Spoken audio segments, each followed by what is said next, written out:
so much for staying tuned, and thanks also for joining us on a discussion segment. I want to take a look at youth and socio-political economic stability. This came from the press of what the president said in Commonwealth Business Forum about Nigerian population. He went to talk about 60% of the population are below 30. And he said most of them, some of them, anyone, all of them. I wouldn't want to go into this. I'd like you to watch the clip for yourself. Listen to what the president said in the video. But hold on now. Before that, I'd like to introduce my analyst, because they too will be listening also, so we can really draw inference and analysis on what the president really said. With me here in the studio, I have Chief James Izomo. Welcome to the show. I appreciate your coming. All right, a political analyst, political affairs commentator, and of course, traditional personality. Welcome, sir. All right, and I have a very vibrant youth here with us in the studio, a businessman, a politician, a political analyst. Gentlemen, welcome. Egosa Abonifo, welcome to the show. Thank you once more, Mr. And I have yet another youth, but he said he's not a youth. That he has gone beyond that. I hope that's not being called a youth. To me, he's still a youth. Yes. I call him Sir Raymond Inagao. Welcome to the show. Yeah, thank you. Political analyst, political affairs commentator. You just name it, is well grounded in political talks, both local and of course international. Before we talk about this particular topic, I'd like our PD to roll this clip for us. Listen to it. When we return, we'll analyze the speech of the president. Well, thank you very much for the observations. We'll start with one on the northeast. All the questions, I think, will reflect about Nigeria's preparedness to accept investment and secure the confidence of those who are going to invest or those who are already there. I believe for those who are following us closely, they could recall on the political campaign we conducted and the success we scored was based on three things. First, securing the country, and in particular, the person who mentioned the northeast. The so-called Boko Haram was occupying a large chunk of that part of the country, and they caused a lot of damage to the infrastructure, especially educational and health. And then the economy. We have a very young population. Our population is estimated conservatively to be 180 million. This is a conservative one. More than 60% of the population is below the age of 30. A lot of them haven't been to school, and they are claiming you know, that Nigeria has been an oil-producing country, therefore they should sit and do nothing and get housing, healthcare, education free. But let me tell you that recently my Minister of Education or for Information was constrained to answer a question when people accuse the administration of doing nothing. He said, let Nigerians be reminded what position we were before May 2015, what condition we are now, and what we have achieved between then and now. And I think people were impressed with the answer. The security, we have done quite well. Economy. All right. You heard the man, Mr. President, the #1 man in our country. Gentlemen, the ball is in your court. I have to play that clip. You heard when he gave the analogy of Nigerian population, 60% of which are below 30. They are the youths. Whoever say that most of them because I like to pick out the words. Most of them are not educated. Some of them claim that since Nigeria is an oil-producing country, education should be free, health should be free, and some other things. And we got to hear from the print media, social media, that he said that Nigerian youths are lazy, uneducated, and they want freebies from oil proceeds. I want to start off from you, Chief James. Thank you. What's your reaction on all this? Thank you. I would say, the beauty of democracy is when you say something out, not just conceive it. That's the beauty. When you say something out. Okay, the tradition of democracy that was handed over to us from the inventors, the Greeks, is all about interlocutory or discussions. That's democracy, not money making. Oh, they say Obama is talking too much. That's it. Donald Trump is tweeting too much. That's it. Democracy is all about deliberation, saying something out. Oh, okay, it's a problem world. The problems are there. We are here to propound solutions. You are in ITV to solve problems, not just to try getting money. So, the president is on the right track. He's saying something out. I mean, you got to say something out for us to know where to start from. For instance, look at the Boko Haram issue, for instance. The military, for instance, were going astray. Now they are back to their heels. Back into their heels, not the Boko Haram. So we need, should I say, spiritual Boko Haram to put our youth in order, maybe hunger, to put us on track. Nobody's propounding anything. Okay, the video I saw on television, you guys went to the street, tell us. Those guys are after their stomach. You don't want to say, I'm not lazy, I'm not lazy. What we're talking about, bring about proposals on how government can progress, on how we can get out of our shells. The modernity we see today was not brought about by money. Men propounded theories, Isaac Newton. It's not what they were theories brought about. And today we have modernity. So you got to say something out. A scripture says, if you advise a wise man, he gets wiser. But if you advise a fool, he's trying to defend himself. He has said right. Let us buckle up. Thousands of youth graduate every day. What did they learn in universities? Aren't they bringing proposals to government? See what I want to do. See what we can do. Our guy's on the right track. It's on the right track. So he said, from what he said, is correct. For us to buckle up and better. Okay, I'll come back to you. Yes. Egosa, you heard him. He said the president is on the right track. You just have to say it. He gave an example of Donald Trump tweeting. This political dispensation, you can say it the way you feel it. Over to you. Yeah, first I would say I've been a president that is 83 years old. If I have a granddad like that, I will assume that he's too old and I will forgive him for that speech. You cannot go to international community and demarket yourself because we need investors. Going there, they ask you a question. What they ask you was different from what you answered. So I don't see any reason why anybody will say what the president said was the right thing, because this is indeed a national embarrassment coming from the president. So for me as a youth, I believe that the fault is on us, because if we participate massively, we will not have a leader that is casting aspersion at us, because they are the ones that failed us. They are the ones that failed the system, sitting down in an international gathering and saying we are lazy. What do you want those people? How do you want them to see us? So for me, I believe the time is right for the youth to wake up. We should take over the leadership of the country. We shouldn't leave it in the hands of these old men, because they don't have our interests at heart. Saying that we just sit down lazy, what system have they created?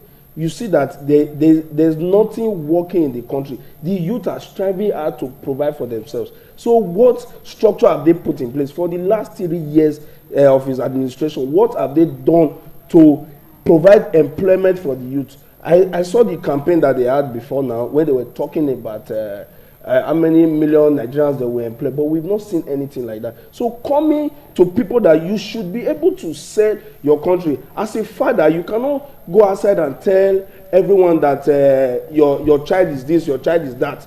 You have to market your family well so that people will see the good lights in you. So for me, I believe that the president can do better, but I will forgive him because of age.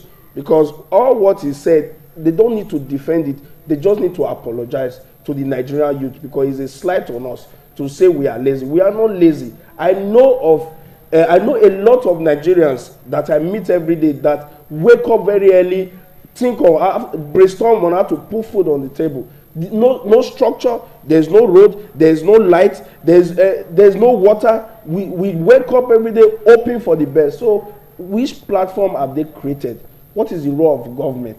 Is it not to create the platform for people to key into, create the platform for investors to come? Okay, now you are telling investors, don't come, oh, these people are lazy. So now who will work?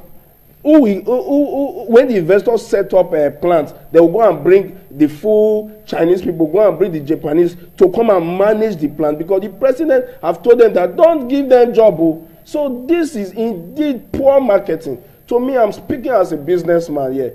If you want to market your product, go there and tell them that Nigerian, they are the most hardworking. Go and see Nigerians that are relocating every day, how they are doing well abroad. Because there's no platform here. So for me, I believe that all what he said, I will forgive him based on age. Because if I have an 83 years old president, or have an 83 years old as a grandfather, I will just overlook what he's saying, because I will look at it that age is a factor there. So for me, every Nigerian youth hearing my voice, go and get your PVC. We should take over leadership, because they are done with their own time. So the time is right for us to take over. We shouldn't pet the situation. This is indeed a national embarrassment, and they should apologize immediately. All right, I'll come back to you, Egosa. Okay. Raymond, what's your take?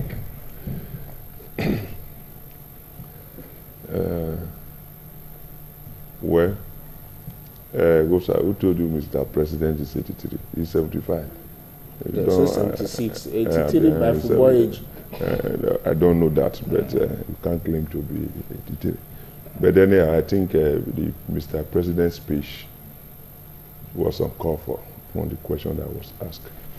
But he's trying to tell the world the real challenges he's facing. And I believe that speech was not refers to all Nigerian youth. Because from where it goes to that extent, it was talking about the Northwest where there are challenges. That is my own understanding. The majority of these people are not educated. And they feel we are now here producing country and they want everything for it. I understand. But in spite of that, you must not wash your dirty lily in the public. I think most of our the president advisor, rather writers of the speech, they should do more on Baba. Yes, they should do more on Baba, because not that a man of President Muhammad Buhari is a man of integrity. It is believed that he's not corrupt. He means well for Nigerians. But the right policies, or whatever the policies be put in place by his economic and political team, are not yielding the necessary dividends to us. That's what we are saying. What you need to be a good leader is to first of all meant well for your people. Then, to the other aspect which I believe have not properly been put in place, you have to get a good team to deliver on your promises. I think that is the problem we are facing with the present, the PNB-led federal government now. That is the real situation. So Baba saying they are lazy, they don't want to work, they want everything free, they are not well educated, I think it's peculiar to a particular region. That's my own understanding. But he used the word Nigerian. I'm trying to tell you something. Okay. I believe it. All right. I think Baba is more exposed to the north than the south. If you check his appointments, cabinets, appointment and this thing, is the area he's used to. That is why he's saying that. And whether you like it or not, in a situation where you see massive homeless people, Amajeris, they don't have parents, they are not concerned about education. What you see, the recruitment of Boko Haram, won't you wonder? You can't come to the south and recruit Boko Haram or military easily because the people have that basic education. And majority of these people in this region lack that basic education. And the problem is not just now. We must appreciate that we had a problem. That is why we voted. That is why we call for a change. Then, you should know there are challenges.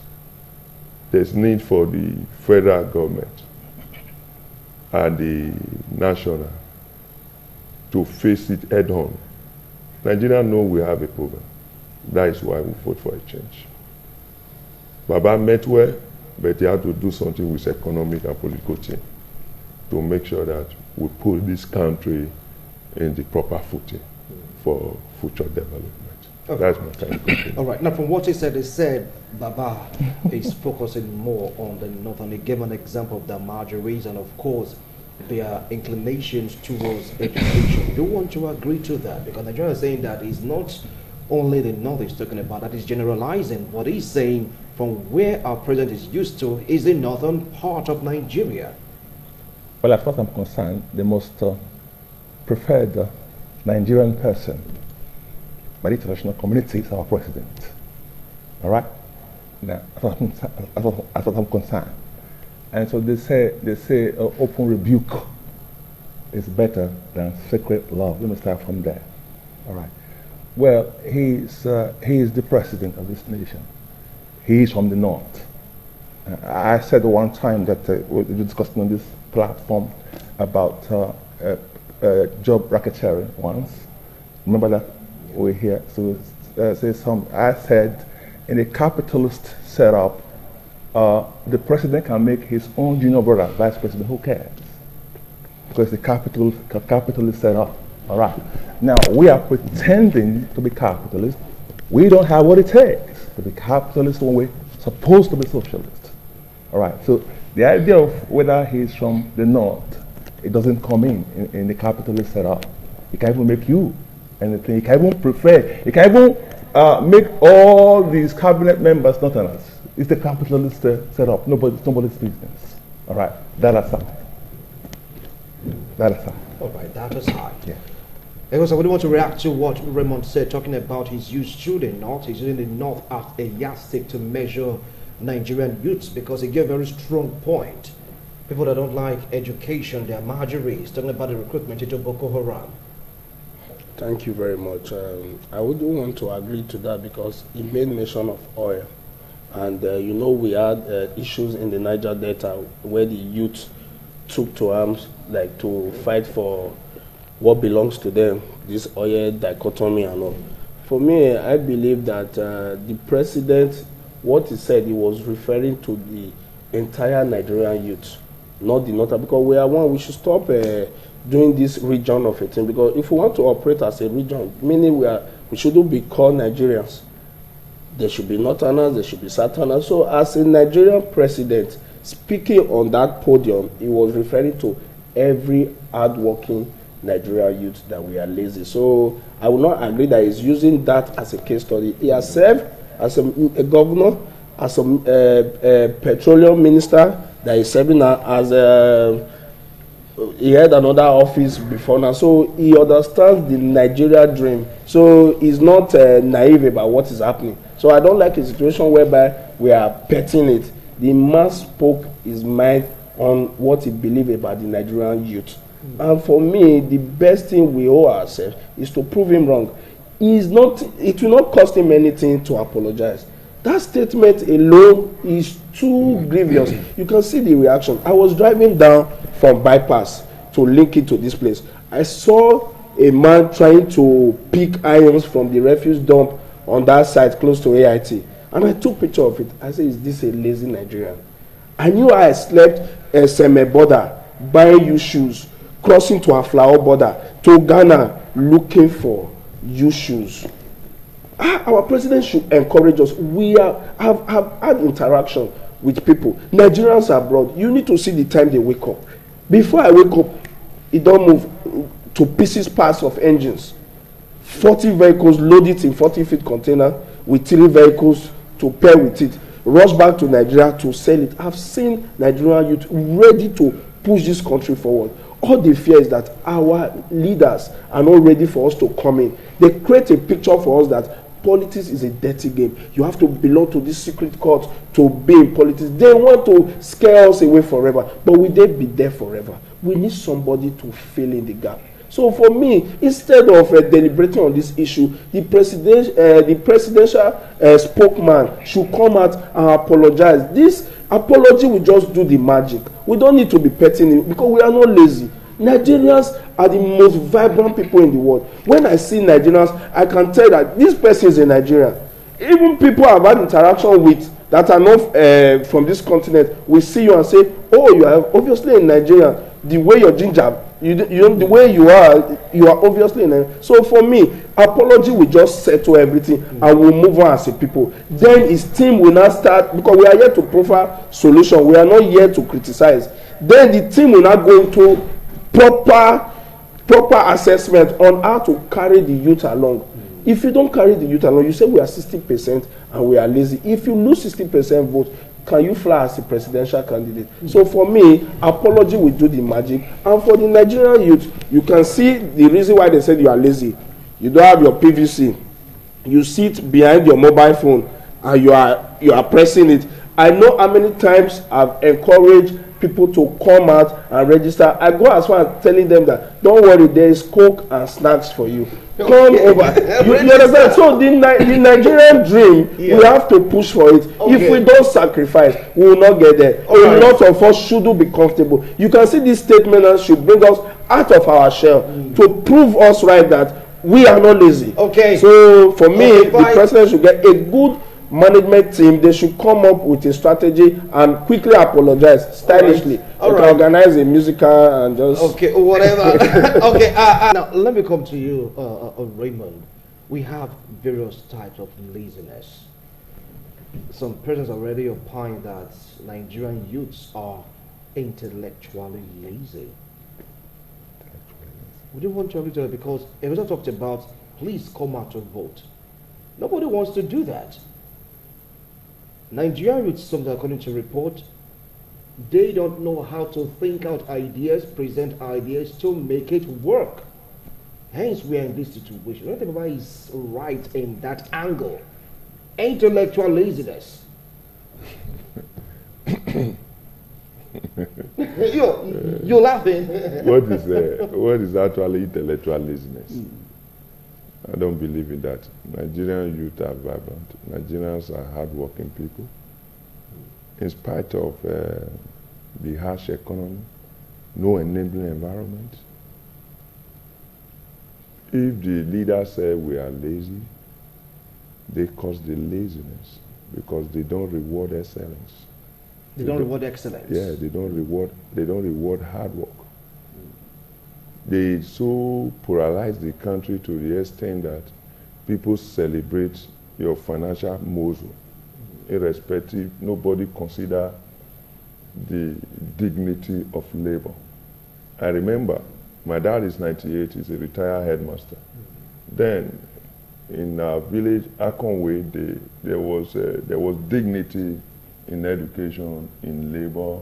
People respect you, your profession, rather than getting money. If you are dubious in your way of making money, then when we were growing up, you are not respected in the society. They so designed the system that irrespective of where you get your money from, you become an authority over an intellect who has something to offer. So for someone to tell me Nigerians have intellectual laziness, it's not true.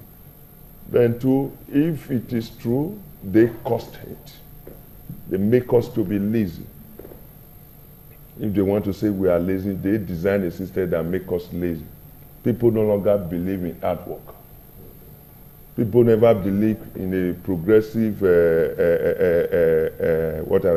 progression in life.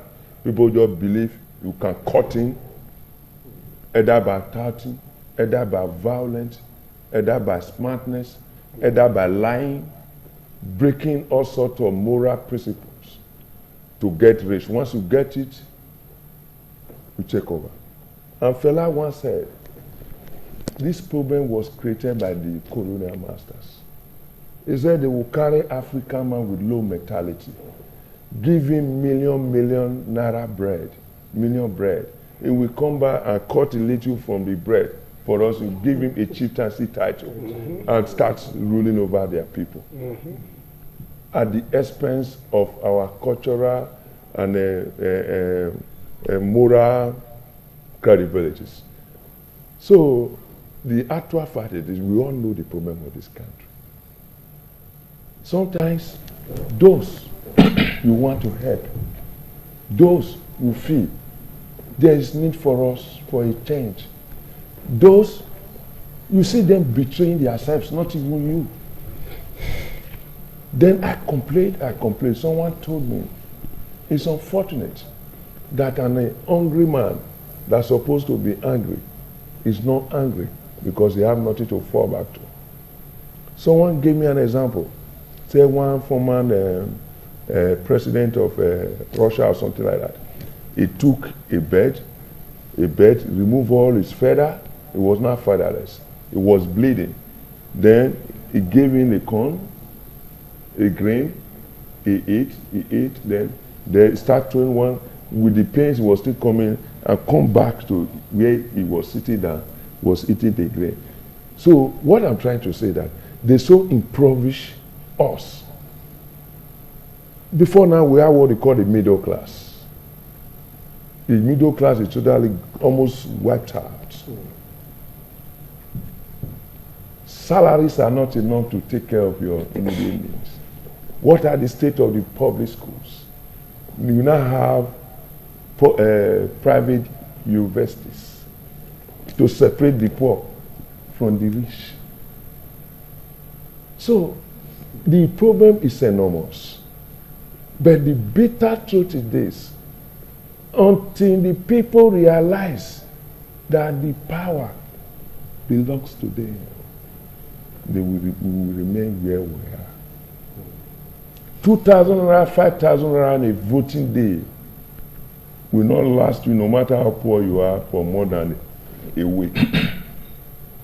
If that is what you value more than a neighbor that is in the same condition with you, that passed through the system, that say let's unite to make a change, you betray him at the day of the proper election.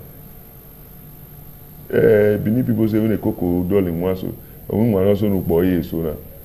there's what you call the masquerade. They say, okay, change your song. It's the same song we sing last previous year. You keep on repeating. I don't understand. We all know our problem. It's getting the sensitization of the people to not come out and take the bull by the horn to liberate us. Americans are not interested in coming to develop Nigeria. The British and the Commonwealth you are talking about, where you make such statement, have no interest here. Their interest is what they want to get from the economy.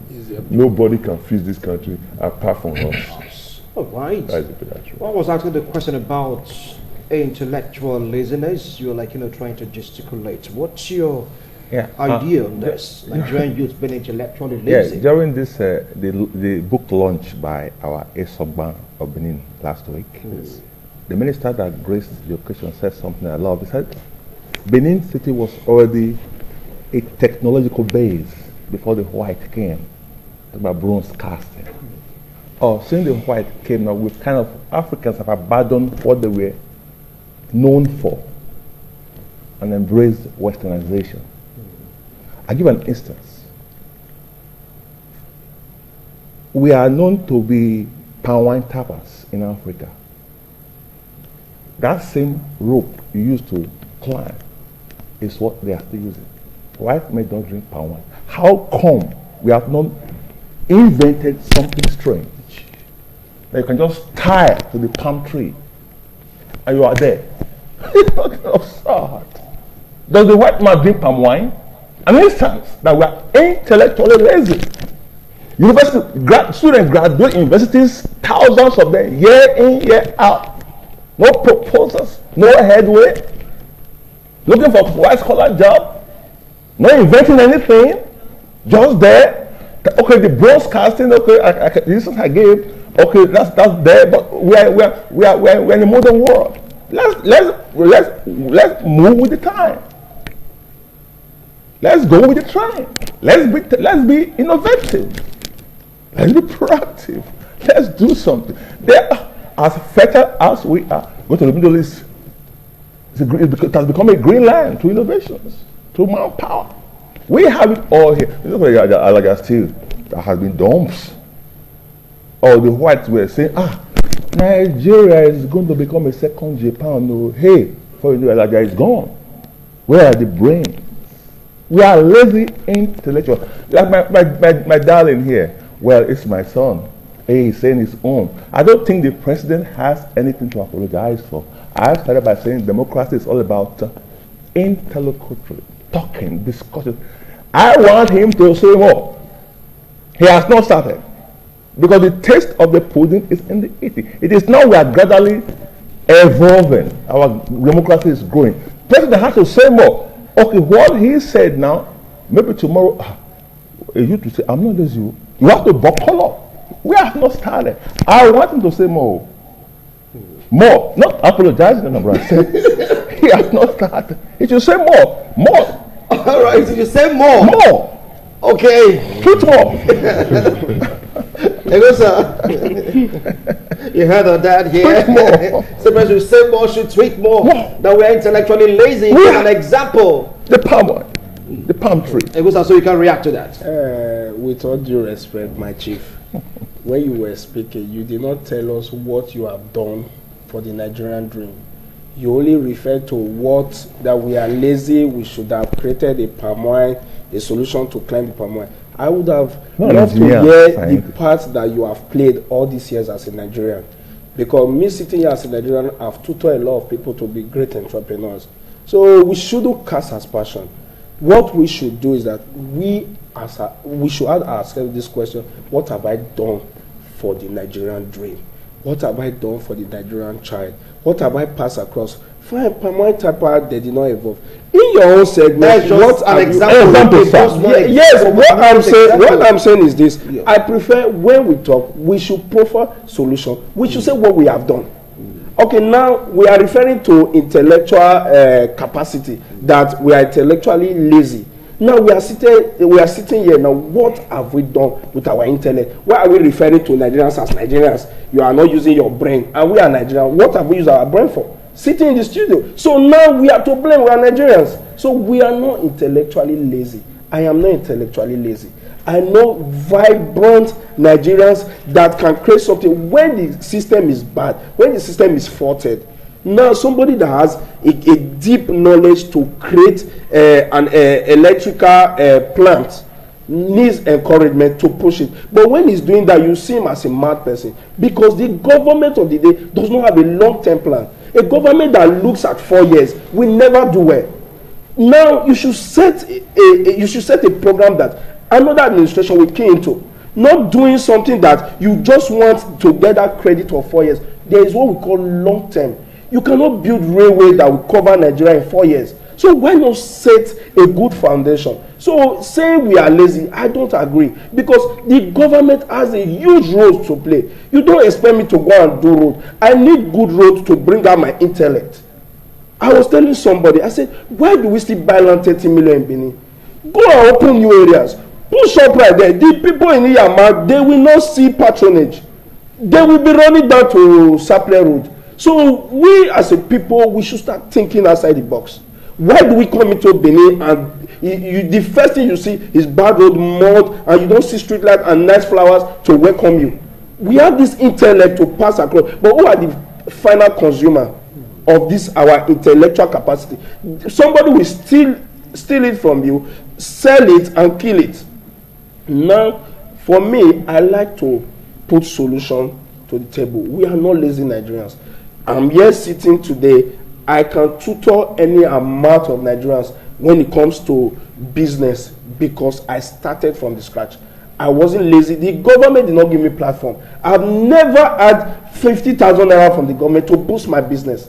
I started small with issues and evolved. Started selling accidental car and evolved. So for me, if I have this capacity and a government that is functional is there to push it, where will I be? Will I be in this my level? So Nigerians struggle everything. You want to buy a vehicle, you pay in full. You want to build a house, you build in full. So imagine you building a house of 30 million instead of paying 10% of 3 million, 27 million, you can turn over your business. Everything falls on the hands of the government because the people already came out and said, we trust you.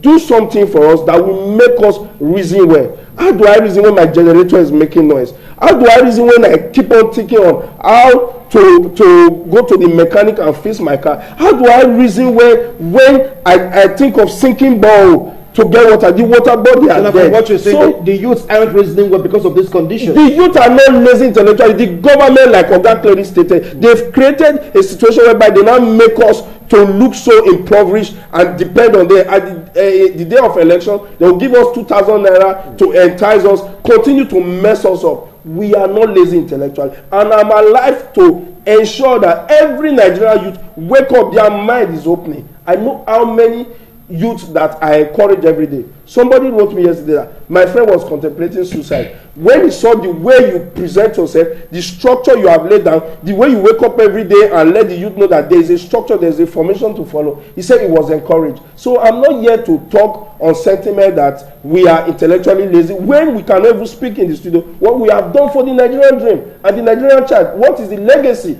we are dying with?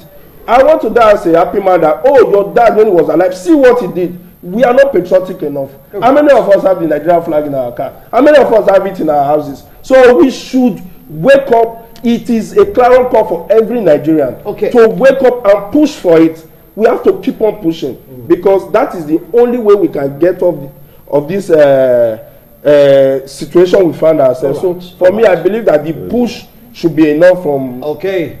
Now, Raymond, you want to have the last say on this discussion. The president has said something. Nigerians are reacting both positively and negatively because we have other things to talk about. And you talked about being intellectually lazy. Do you know how many times ASU have gone on strike? You think it's only for it is only for salaries alone, allowance. Research. No country develop without investing in research. Do you know how many theses that are there?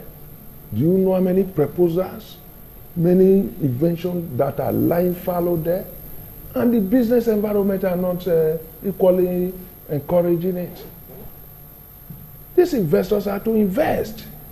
There are a lot in the university, higher institutions, a lot that can make fortunes of this country.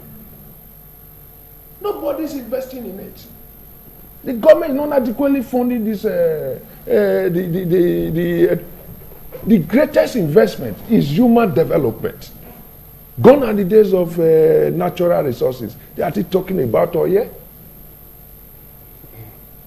When people, software, does it have to do with natural resources? Right.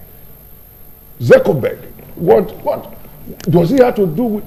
Gone are the days of those natural resources. Anybody can manipulate his environment to get what he wants. Right. What you need is the human development to put it in place. And you are telling me Nigerians are lazy. Nigerians are lazy. It's garbage in, garbage out. Is it not the state of the... If all the required facilities are available in all departments in the universities that need to break a standard graduate, will you tell me the graduate is empty? You can't tell me that. When you get... I attended Unibank. I read animal science. I'm a farmer. I'm into practice.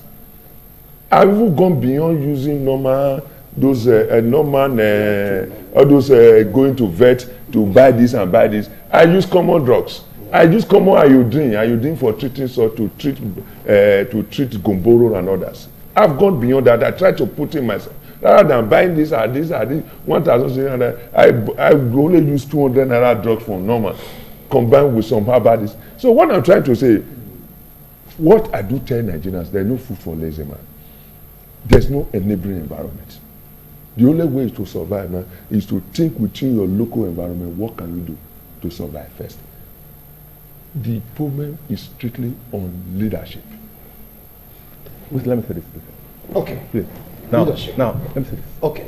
Now, not until I see, we should stop felling palm wine trees. Not until I see a new innovation for climbing the palm wine tree, I want to think that Nigerians are intellectually lazy. Let the engineer get to work. Nigerian engineer get to work. So can you help us Enough, hey, gentlemen, enough before it gets so personal. You know, because we need to sense personal, whatever it is, but not here in this studio. Enough. We've talked about that at length. You've heard the president. Just to play the clip so that nobody will have doubts or start missing words from what he said. I heard it. You can go online, you Google, you see it for yourself, you listen. That should be a challenge to the Nigerian youths. Yes, most people are saying you're not lazy, nobody's arguing that. But if you're a youth out there, you don't have your PVC, take it from me, you're lazy. I'm coming. If you're a youth out there, you go out there to vote, and you can't stay to protect your vote, man, you're lazy. All right. Now, if you're youth out there, you spend most time viewing TV shows, dramas. I'm not against it. You have time for it. But when you spend most time doing it, you are lazy. Okay. And if you're a youth out there waiting for a last chunk of cash to come from a prophet relative without working, oh my, you are lazy. Oh. Should I continue? Yes, sir. But I know we have lots and lots of hard-working youth. That's right. If you're youth out there, you wake up in the morning, calculating constructively to put it on your table, to hustle for your family, man, you are hardworking. Okay. If you're youth out there, 12 hours working, looking for means to make your environment better, Nigeria better, man, you're hardworking. Right. If you're youth out there, even despite the temptation to steal, you choose not to steal. Yes. The temptation to go out, to rob, to prostitute, you're not doing it. Yes. The temptation to go into 419, so to speak, you choose not to. All right. But you choose to do something positive, man, you're hardworking. That's right. And I know that Nigerians, majority of you belong to this category of hardworking Nigerians. Leadership, you have to do something about this. You just have to do something about this because the youths are not really happy. I went to the street. I don't normally go out, but this time around, because of this statement, I choose to go out there in the street to find out some things. They are not really happy about so many things. And they are saying, Wilson, tell them, we are not lazy. And for once, I'm going to pitch tent with you. Nigerian youths, you guys are hardworking. Not to worry, we'll get there.